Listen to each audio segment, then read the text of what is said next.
Other news, should trains get airport-style security? With a papal visit next month and the increasing number of passengers along the Northeast corridor, some say the rails are vulnerable, soft targets.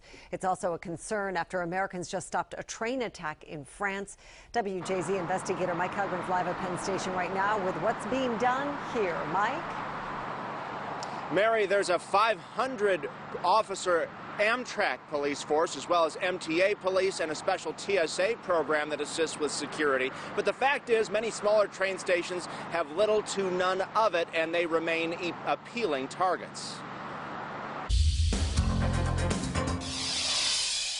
This is video of the frightening attack on a train bound for Paris. 3 Americans took down an armed man. He seemed like he was ready to fight to the end, so were we.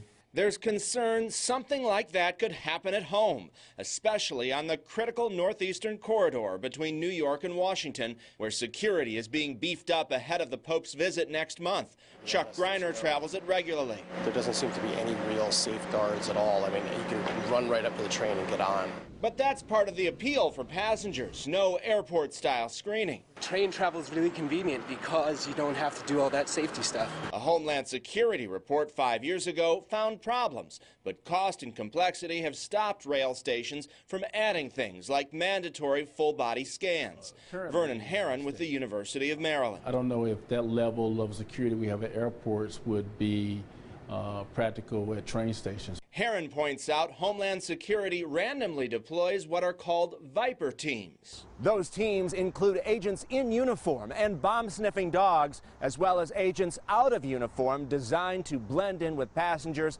and detect suspicious activity. Last year, they responded to a MARC train in Odenton, where passengers demanded a man be taken off because he was suspiciously snapping pictures. Citizens have to be the extra eyes and ears. And that may be the biggest takeaway from the French attack. Luckily, 3 American heroes were on board. Sitting back is not going to accomplish anything in times of terror like that. Please do something. That Viper team is expanding. It currently has a budget of more than $100 million a year.